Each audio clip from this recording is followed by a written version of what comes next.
लीला पुरुष श्री कृष्ण जब भी कोई लीला रचते हैं, उसके पीछे कोई आदर्श विद्यमान रहता है। जब जब भगवान ने अवतार लिया, तब तब भगवान शंकर उनके बाल रूप के दर्शन के लिए पृथ्वी पर पधारे। श्री रामावतार के समय भगवान शंकर श्री काकभूषुंडी के साथ वृद्ध ज्योतिषी के रूप में अयोध्या में पधारे। श्री कृष्णावतार के समय बाबा भोलेनाथ साधु वेश में गोकुल पधारे।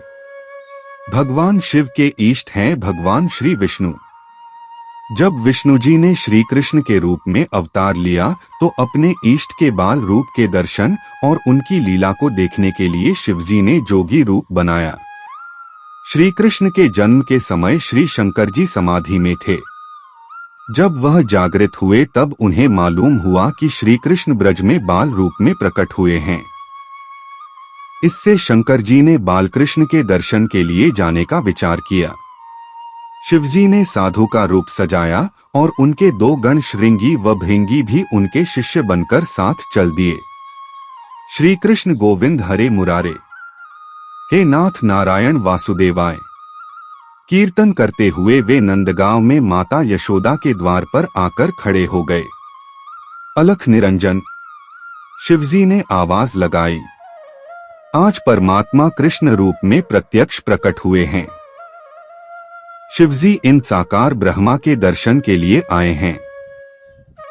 यशोदा माता को पता चला कि कोई साधु द्वार पर भिक्षा लेने के लिए खड़े हैं।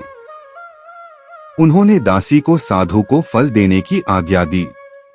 दासी ने हाथ जोड़कर साधु को भिक्षा लेने व बालकृष्ण को आशीर्वाद देने को कहा।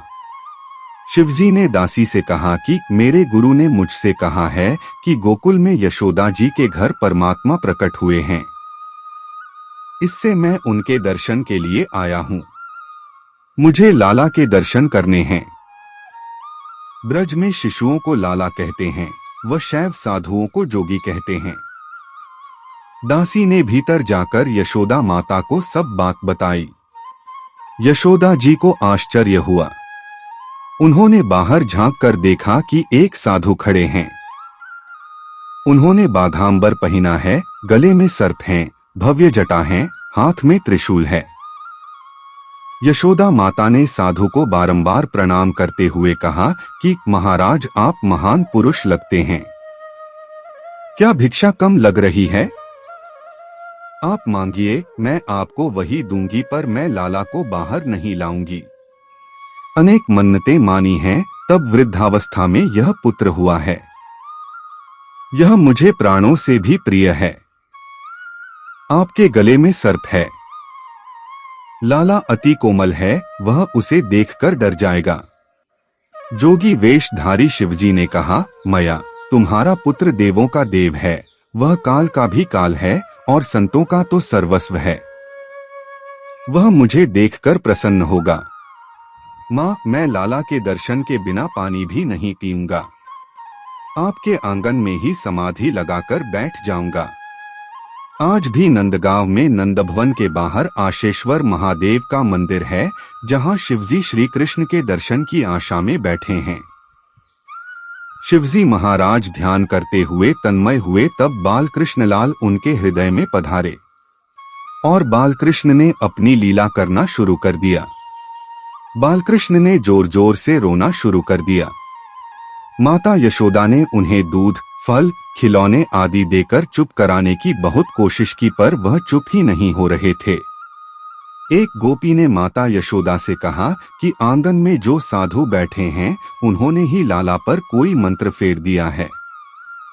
तब माता यशोदा ने शांडिल्य ऋषि को लाला की नजर उतारने के लिए बुलाया।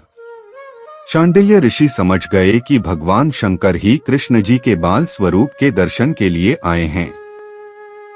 उन्होंने माता यशोदा से कहा, माँ, आंगन में जो साधु बैठे हैं, उनका लाला से जन्म जन्मांतर का संबंध है। माँ, उन्हें लाला का दर्शन करवाइए। माता यशोदा ने लाला का सुंदर श्रृंगार किया, बालकृष्ण को पीतांबर पहनाया। लाला को नजर न लगे इसलिए गले में बाघ के सुवर्ण जड़ित नाखून को पहनाया। साधु जोगी से लाला को एकटक देखने से मना कर दिया कि कहीं लाला को उनकी नजर न लग जाए। माता यशोदा ने शिवजी को भीतर बुलाया। नंदगांव में नंदभवन के अंदर आज भी नंदीश्वर महादेव हैं। श्री कृष्ण का बाल स्वरूप अति दिव्य है। श्री कृष्ण और शिवजी की आंखें जब चार हुई तब शिवजी को अति आनंद हुआ। शिवजी की दृष्टि पड़ी तो बालकृष्ण हंसने लगे। यशोदा माता को आश्चर्य हुआ कि अभी तो बालक इतना रो रहा था, अब हंसने लगा। माता ने शिवजी का बारंबार वंदन किया और लाला को शिवजी की गोद में दे दिया। माता यशोदा ने जोगी से लाला को नजर न लगने का मंत्र देने को कहा। जोगी रूपी शिवजी ने लाला की नजर उतारी और बालकृष्ण को गोद में लेकर नंदभवन के आंगन में नाचने लगे। सारा नंदगांव शिवलिंगाकार बन गया और आज भी है। ऐसा प्रतीत होता है कि नंदगांव पहाड़ पर है और नीचे से दर्शन करने पर ऐसा लगता है कि भगवान शंकर बैठे हैं। शिवजी योगीश्वर हैं और श्री कृष्ण योगेश्वर हैं। श्री कृष्ण प्रवृत्ति धर्म समझाते हैं, शिवजी निवृत्ति धर्म समझाते हैं। शिवजी ने श्री कृष्ण की स्तुति करते हुए कहा, आप विश्वरूप हैं, विश्व के स्वामी हैं। नहीं नहीं, विश्व के स्वामियों के भी स्वामी हैं, विश्व के कारण हैं, कारण के भी कारण हैं, विश्व के आधार हैं, विश्वस्त हैं, विश्व रक्षक हैं, विश्व का संहार करने वाले हैं और नाना रूपों में विश्व में आविर्भूत होते हैं। आप फलों के बीज हैं, फलों के आधार हैं, फलस्वरूप हैं और फलदाता हैं। भगवान श्री कृष्ण भी भगवान श्री शिव से कहते हैं, मुझे आपसे बढ़कर कोई प्यारा नहीं है, आप मुझे अपनी आत्मा से भी अधिक प्रिय हैं।